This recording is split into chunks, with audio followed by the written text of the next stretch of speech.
भारत माता की, भारत माता की, भारत माता की।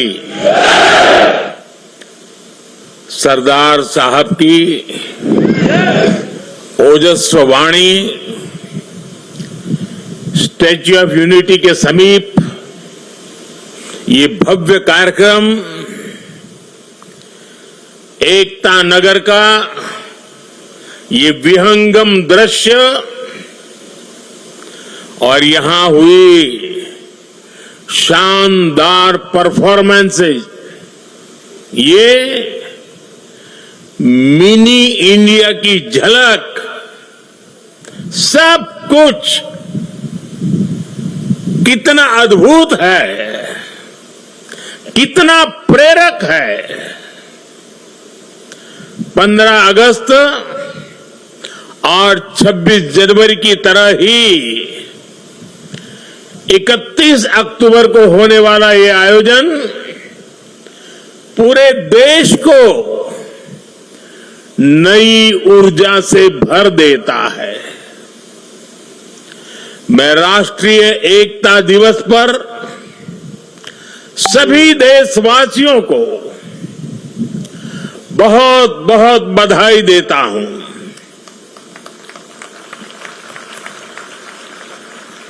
साथियों, इस बार का राष्ट्रीय एकता दिवस अद्भुत संयोग लेकर आया है।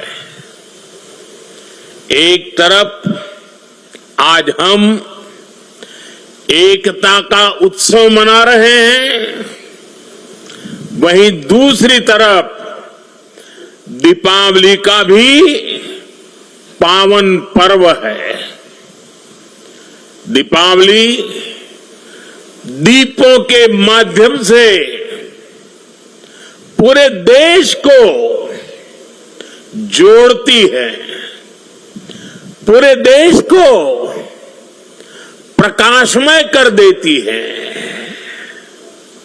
और अब तो दीपावली का पर्व भारत को दुनिया से भी जोड़ रहा है। अनेक देशों में इसे राष्ट्रीय उत्सव की तरह मनाया जा रहा है। मैं देश और दुनिया में बसे सभी भारतीयों को, भारत के शुभचिंतकों को दीपावली की अनेक अनेक शुभकामनाएं देता हूं।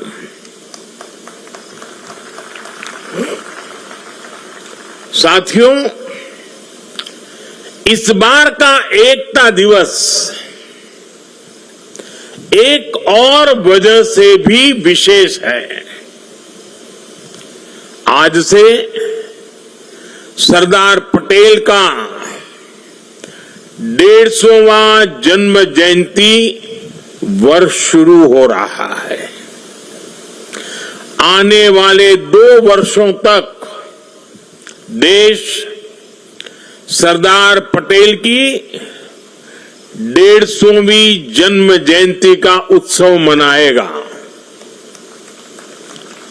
ये भारत के प्रति उनके असाधारण योगदान के प्रति देशवासियों की कार्यांजलि है। 2 वर्ष का यह उत्सव एक भारत श्रेष्ठ भारत के हमारे संकल्प को मजबूत करेगा। यह अवसर हमें सीख देगा कि असंभव से दिखने वाले काम को भी संभव बनाया जा सकता है। जब भारत को आजादी मिली थी तो दुनिया में कुछ लोग थे जो भारत के बिखरने का आकलन कर रहे थे और अभी हमने सरदार साहब की वाणी में उसका विस्तार से बयान सुना।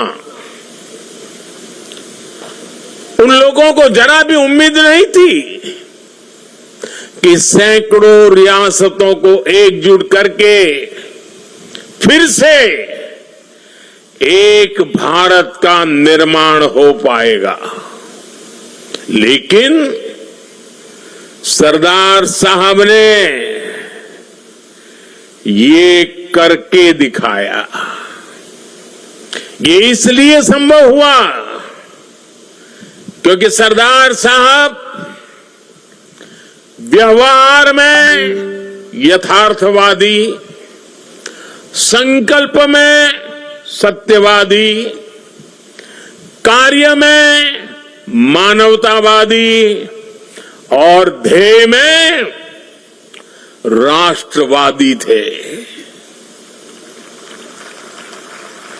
साथियों, आज हमारे पास छत्रपति शिवाजी महाराज की प्रेरणा भी है।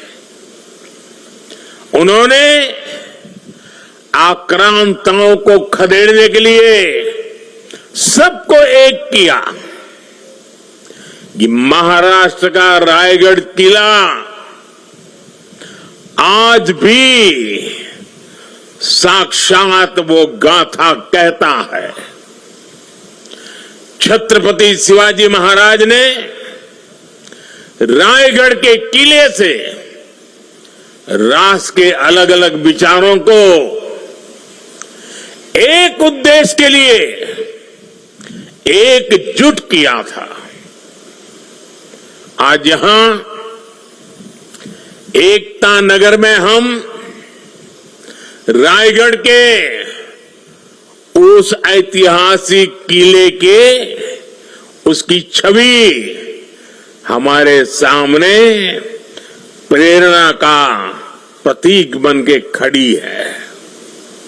रायगढ़ किला सामाजिक न्याय, देशभक्ति और राष्ट्र प्रथम के संस्कारों की पवित्र भूमि रहा है। आज इसी पृष्ठभूमि में हम विकसित भारत के संकल्प की सिद्धि के लिए यहां एकजुट हुए हैं। साथियों, बीते 10 वर्ष तक भारत की एकता और अखंडता के लिए ये कालखंड अभूतपूर्व उपलब्धियों से भरा रहा है। आज सरकार के हर काम, हर मिशन में राष्ट्रीय एकता की प्रतिबद्धता दिखती है। इसका एक बड़ा उदाहरण है हमारा ये एकता नगर। यहां स्टैच्यू ऑफ यूनिटी है और इसके सिर्फ नाम में यूनिटी है ऐसा नहीं है, इसके निर्माण में भी यूनिटी है। इसको बनाने के लिए पूरे देश के कोने कोने से, देश के किसानों के पास से खेत में उपयोग किए औजार का लोहा पूरे देश से यहां लाया गया, क्योंकि सरदार साहब लौह पुरुष थे, किसान पुत्र थे। इसलिए लोहा, और वो भी खेत में उपयोग किए औजार वाला लोहा यहां लाया गया। यहां देश के हर कोने से वहां की मिट्टी लाई गई है। इसका निर्माण स्वयं में एकता की अनुभूति कराता है। यहां पर एकता नर्सरी बनी है, यहां विश्व वन है जहां दुनिया के हर महाद्वीप के पेड़ पौधे हैं। यहां चिल्ड्रन न्यूट्रिशन पार्क है, जहां पूरे देश की हेल्दी फूड हैबिट्स के दर्शन एक ही जगह पर होते हैं। यहां आरोग्य वन है, जहां देश की अलग हिस्सों की आयुर्वेद परंपरा का, पौधों का समावेश है। इतना ही नहीं, यात्रियों के लिए यहां एकता मॉल भी है, जहां देश भर के हैंडीक्राफ्ट्स एक ही छत के नीचे मिलते हैं। और साथियों, ये एकता मॉल सिर्फ यहीं पर है ऐसा नहीं, हम देश के हर राज्य की राजधानी में एकता मॉल के निर्माण को प्रोत्साहन दे रहे हैं। एकता का यही संदेश हर वर्ष होने वाली एकता दौड़ से भी मजबूत होता है। साथियों, एक सच्चे भारतीय होने के नाते हम सभी का कर्तव्य है कि हम देश की एकता के हर प्रयास को सेलिब्रेट करें, उत्सव उमंग से भर दे, ऊर्जा, आत्मविश्वास, हर पल नए संकल्प, नई उम्मीद, नए उमंग, यही तो सेलिब्रेशन है। जब हम भारत की भाषाओं पर बल देते हैं, उससे भी एकता की एक मजबूत कड़ी हमें जोड़ती है। नई राष्ट्रीय शिक्षा नीति में हमने भारतीय भाषाओं में पढ़ाई पर विशेष बल दिया है।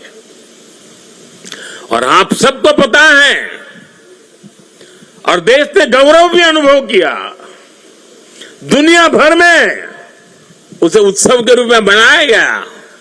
वो कौन सा निर्णय था? हाल में ही सरकार ने मराठी भाषा, बांग्ला भाषा, असमिया भाषा, पाली भाषा और प्राकृत भाषा, इन भाषाओं को शास्त्रीय भाषाओं का दर्जा दिया है। सरकार के इस फैसले का सभी ने दिल से स्वागत किया है। और हम हमारी भाषा को मातृभाषा कहते हैं। और जब मातृभाषा का सम्मान होता है ना, तो हमारी अपनी माता का भी सम्मान होता है, हमारी धरती माता का सम्मान होता है, और हमारी भारत माता का सम्मान होता है। भाषा की तरह ही आज देश भर में चल रहे कनेक्टिविटी के काम, जोड़ने के काम भी देश की एकता को मजबूत कर रहे हैं।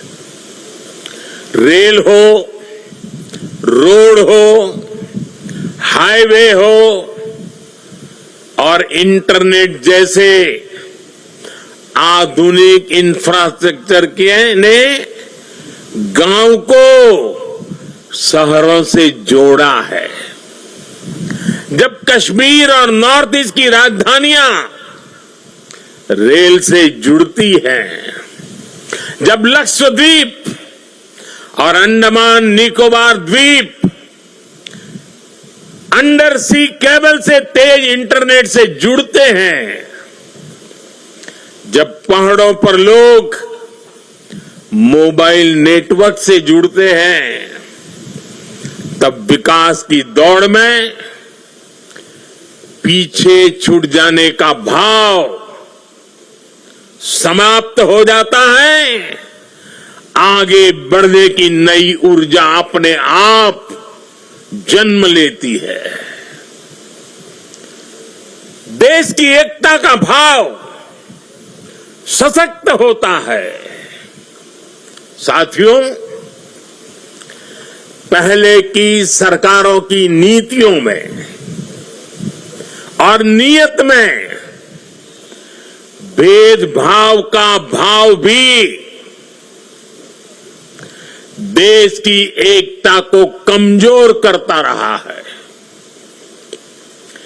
बीते 10 वर्षों में देश में सुशासन के नए मॉडल ने भेदभाव की हर गुंजाइश समाप्त की है।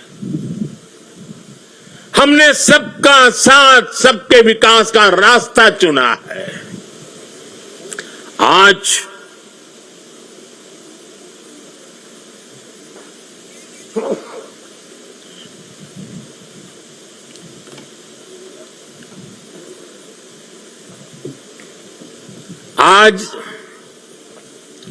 हर घर जल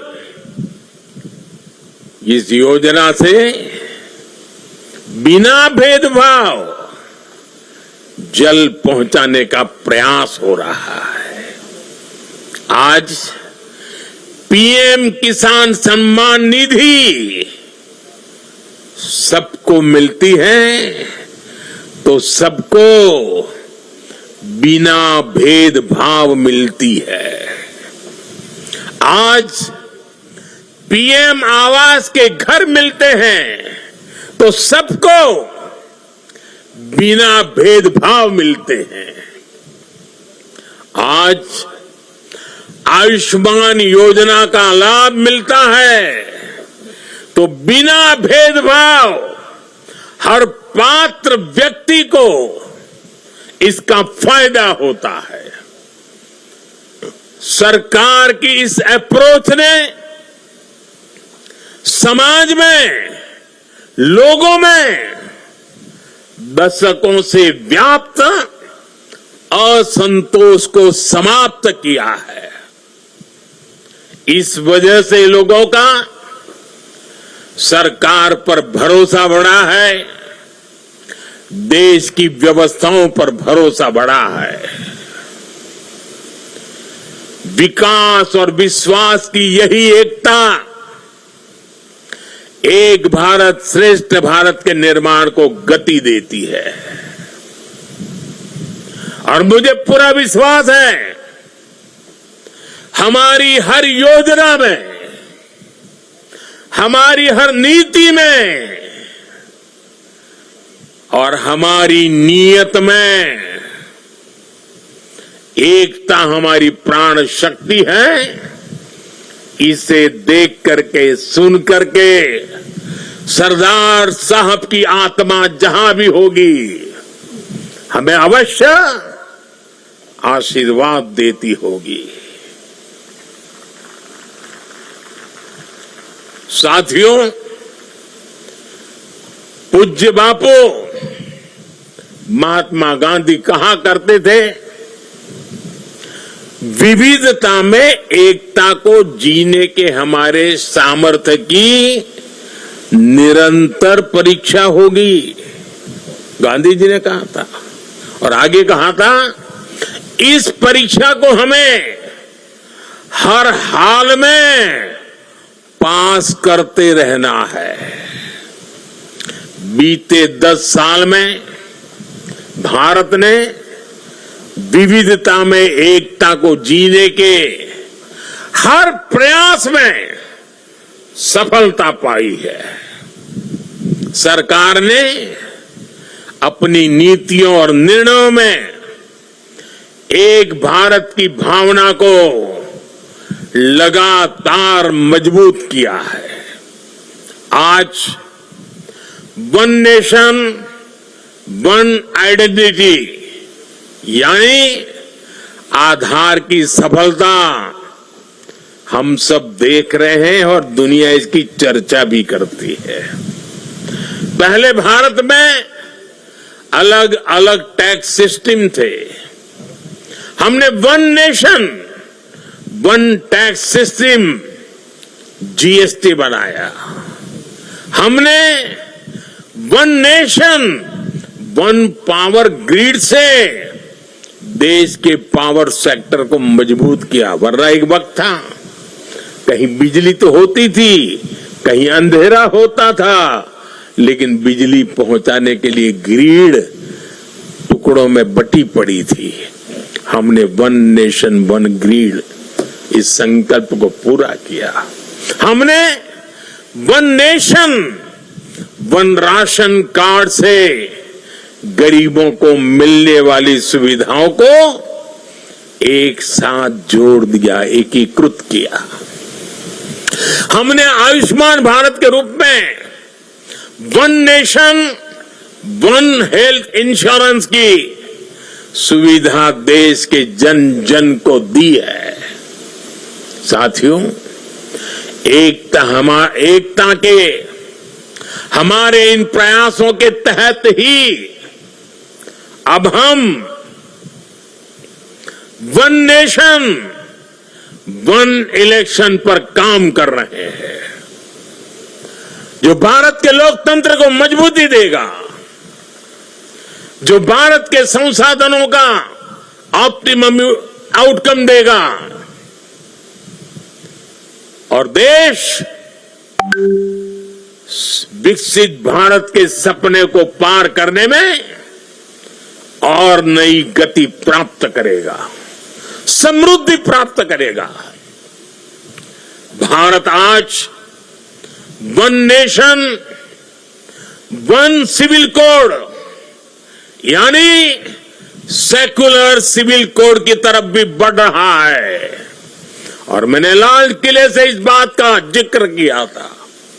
इसके भी मूल में सामाजिक एकता, सरदार साहब की बात ही हमारी प्रेरणा है। इससे अलग अलग सामाजिक वर्गों में भेदभाव की जो शिकायत रहती है उसे दूर करने में मदद मिलेगी। देश की एकता और मजबूत होगी, देश और आगे बढ़ेगा, देश एकता से संकल्पों को सिद्ध करेगा। साथियों, आज पूरे देश को खुशी है कि आजादी के 7 दशक बाद देश में एक देश एक संविधान का संकल्प भी पूरा हुआ है। सरदार साहब की आत्मा को मेरी ये सबसे बड़ी श्रद्धांजलि है। देशवासियों को पता नहीं है 70 साल तक बाबा साहब आंबेडकर का संविधान पूरे देश में लागू नहीं हुआ था। संविधान की माला जपने वालों ने संविधान का ऐसा घोर अपमान किया था। कारण क्या था? जम्मू कश्मीर में आर्टिकल 370 की दीवार, आर्टिकल 370 जो देश में दीवार बन के खड़ी थी, संविधान को यहां रोक देती थी, वहां के लोगों के अधिकारों से उनको वंचित रखती थी। वो धारा 370 को हमेशा हमेशा के लिए जमीन में गाड़ दिया गया है। पहली बार वहां इस विधानसभा चुनाव में बिना भेदभाव को वोट डाले गए। पहली बार जम्मू कश्मीर में मुख्यमंत्री ने आजादी के 75 साल के बाद पहली बार भारत के संविधान की शपथ ली है। ये दृश्य अपने आप में भारत के संविधान निर्माताओं को अत्यंत संतोष देता होगा, उनकी आत्मा को शांति मिलती होगी और ये भी संविधान निर्माताओं के प्रति हमारी नम्र श्रद्धांजलि है। मैं इसे भारत की एकता के लिए एक बहुत बड़ा और बहुत ही मजबूत पड़ाव मानता हूं।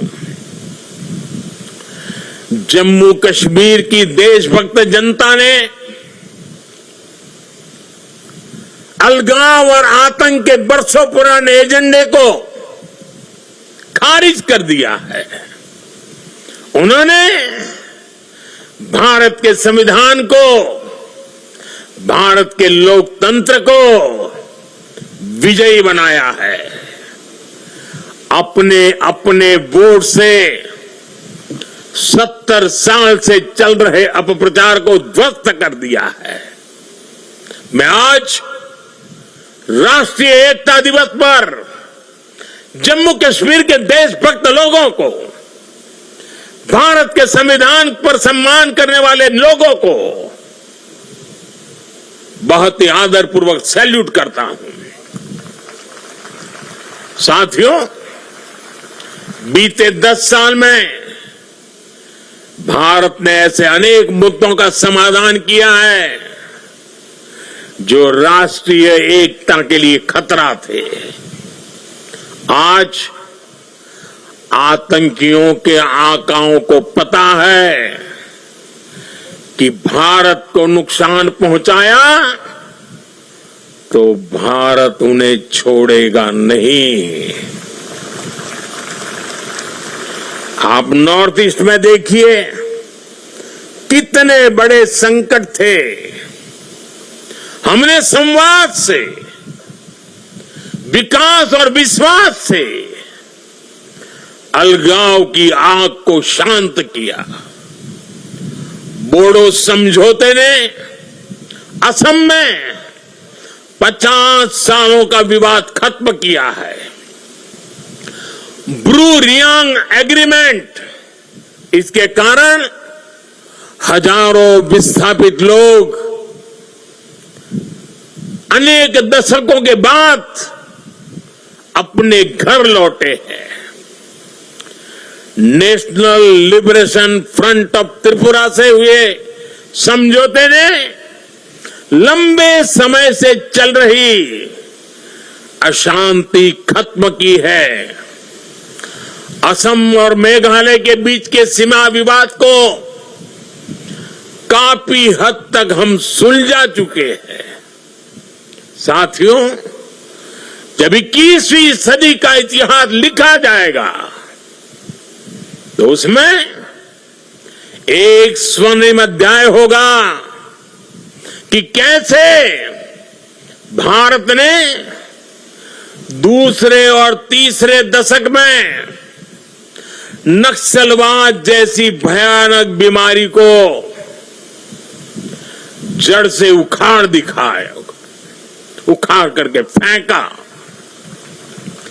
आप याद करिए वो समय जब नेपाल के पशुपति से भारत के तिरुपति तक रेल कॉरिडोर बन चुका था। जिस जनजातीय समाज ने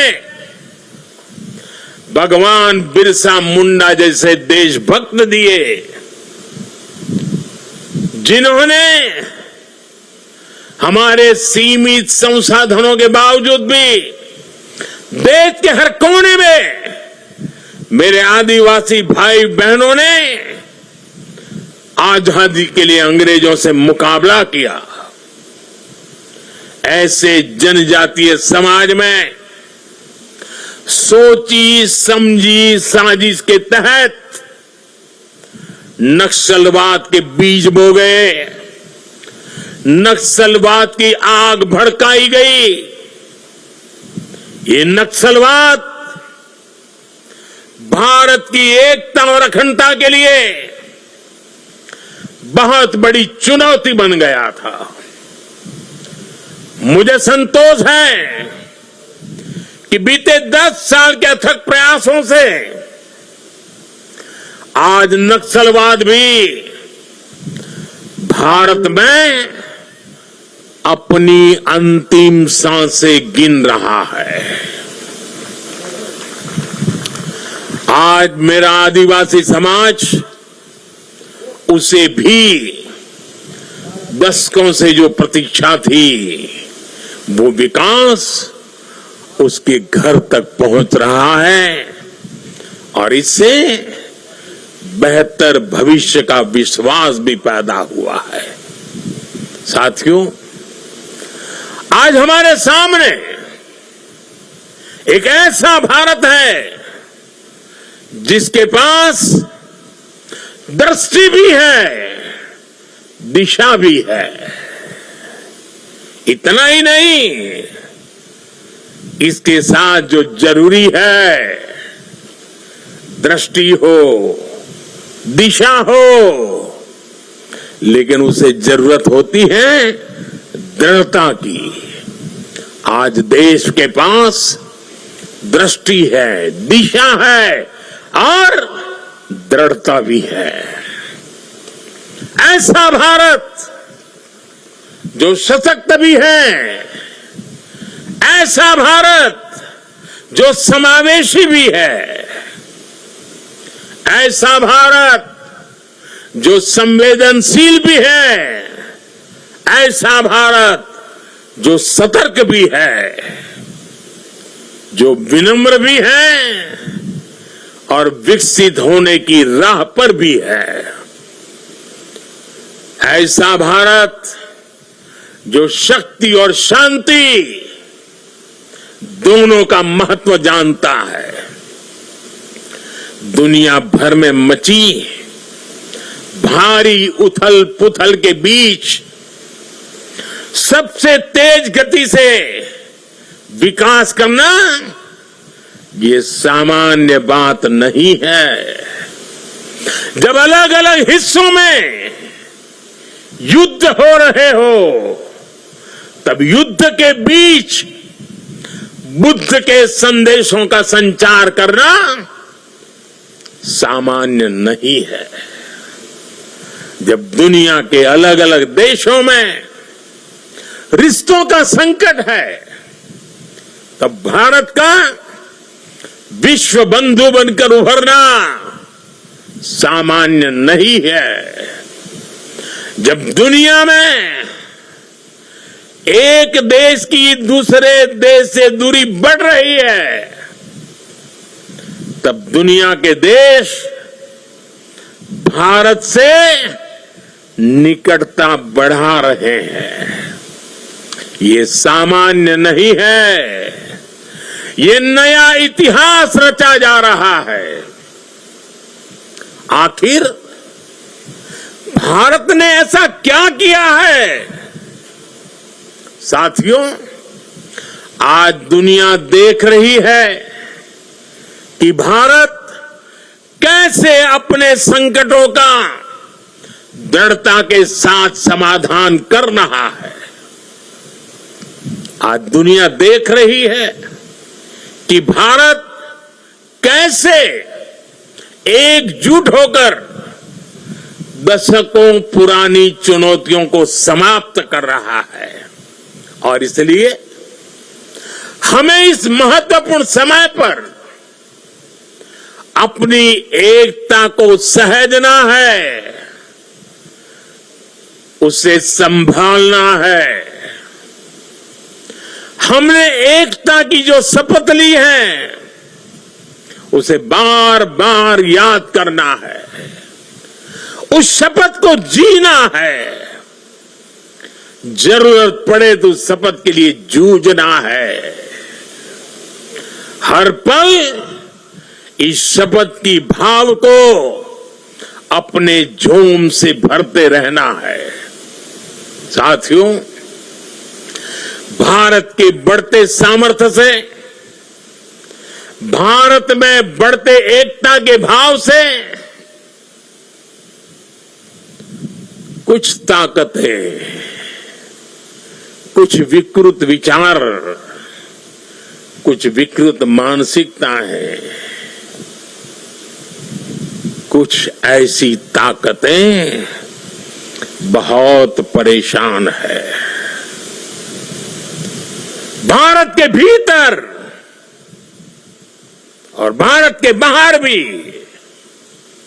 ऐसे लोग भारत में अस्थिरता, भारत में अराजकता फैलाने की कोशिश कर रहे हैं। वो भारत के आर्थिक हितों को चोट पहुंचाने में जुटी हैं। वो ताकतें चाहती कि दुनिया भर के निवेशकों में गलत संदेश जाए, भारत की नेगेटिव छवि उभरे। ये लोग भारत की सेनाओं तक को टारगेट करने में लगे हैं।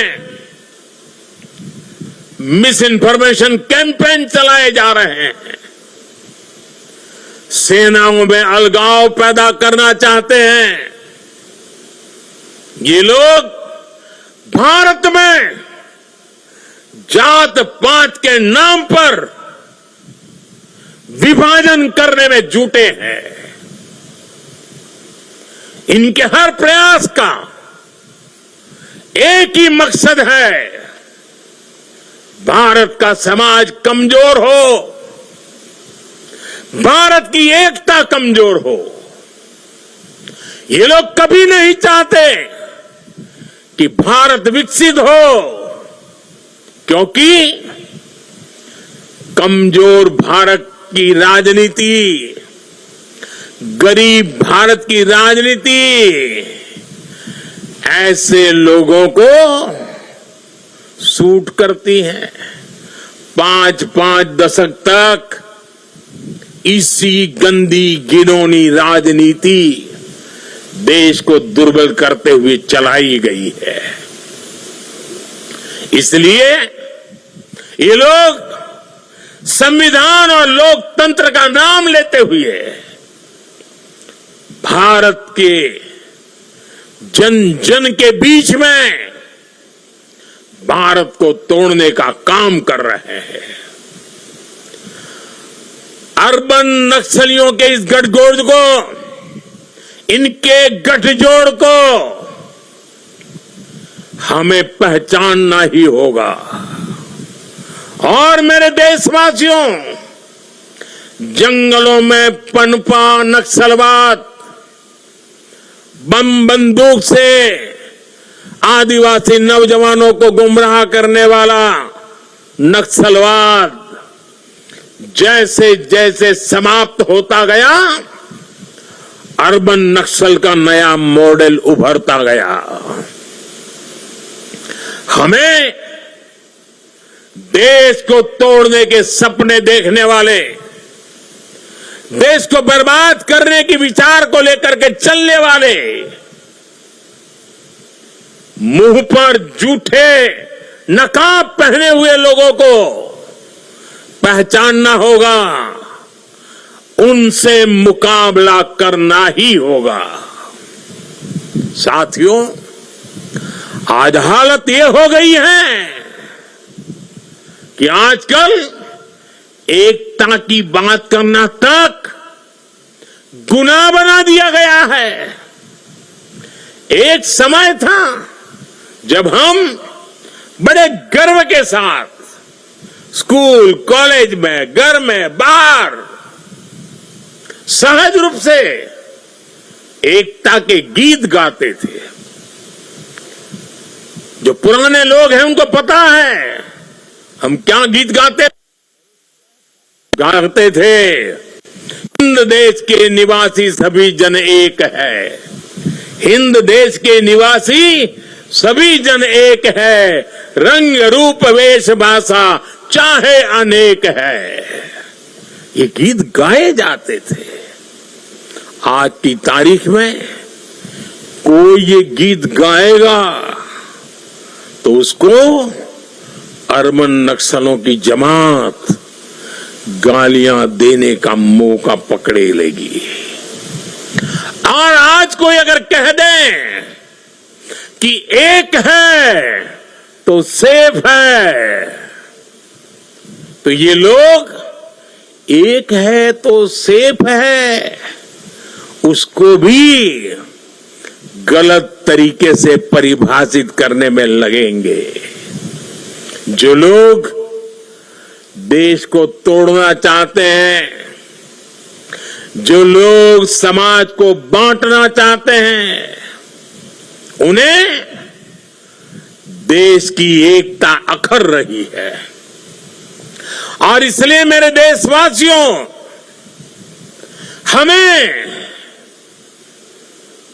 ऐसे लोगों से, ऐसी विचारों से, ऐसी प्रवृत्ति से, ऐसी वृत्ति से पहले से भी ज्यादा सावधान होने की जरूरत है। हमें सावधान रहना है। साथियों, हम सब सरदार साहब को, उनके विचारों को जीने वाले लोग हैं। सरदार साहब कहते थे, भारत का सबसे बड़ा लक्ष्य एकजुट और मजबूती से जुड़ी शक्ति बनने का होना चाहिए। हमें याद रखना है, हिंदुस्तान विविधता वाला देश है। हम विविधता को सेलिब्रेट करेंगे, तभी एकता मजबूत होगी।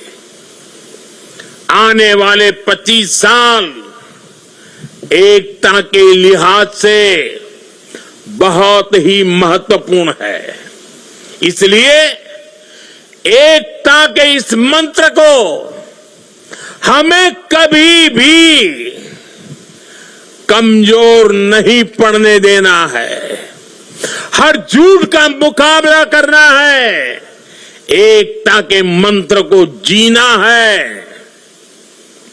और ये मंत्र, ये एकता, ये तेज आर्थिक विकास के लिए भी, विकसित भारत बनाने के लिए, समृद्ध भारत बनाने के लिए बहुत जरूरी है।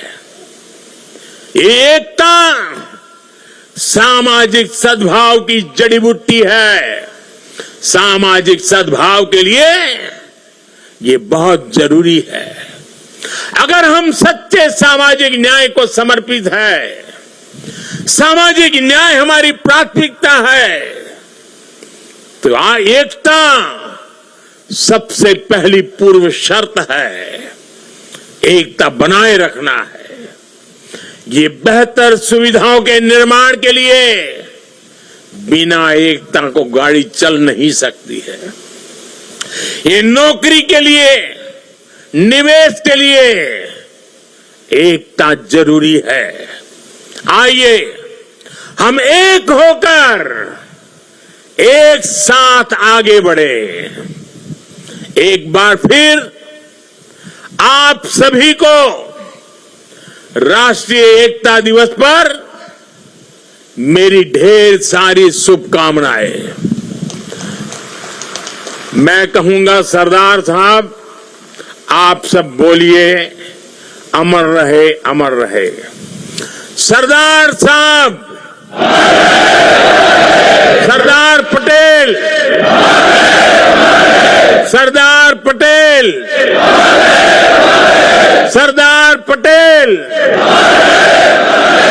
भारत माता की, भारत माता की, भारत माता की।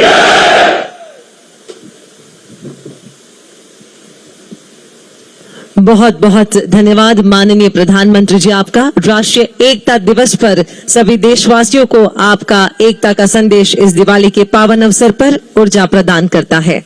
धन्यवाद। भारत माता की। सरदार